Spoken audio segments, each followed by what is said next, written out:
Good afternoon, Evelyn. Good afternoon, ma'am. Please introduce yourself.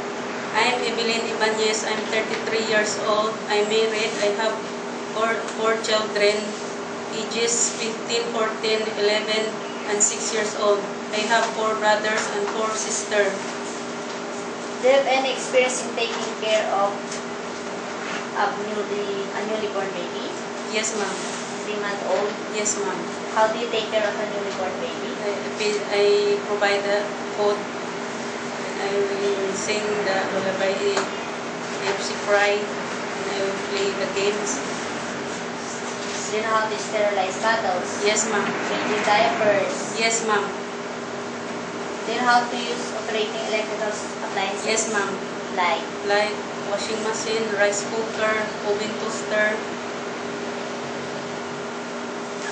in your employer's house, what is your main duty?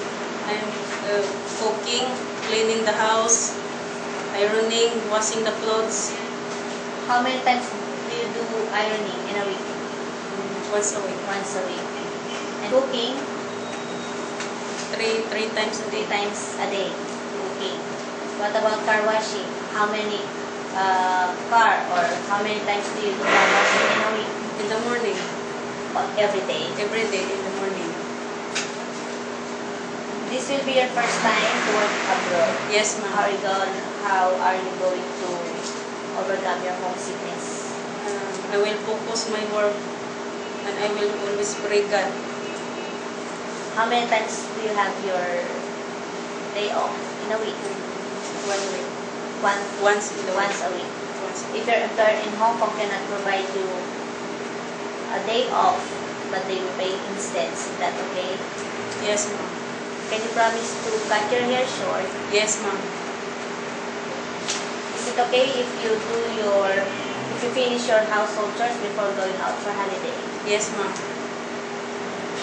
Can you promise not to use the telephone, even your own telephone, without the consent of your Yes, employer? ma'am. Any message for your future employer, Evelyn?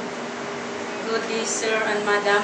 If you choose me, I promise to do my duties and responsibilities as a domestic helper, and I do all the rules and regulation as of my employer. That's all. Thank you. Good day.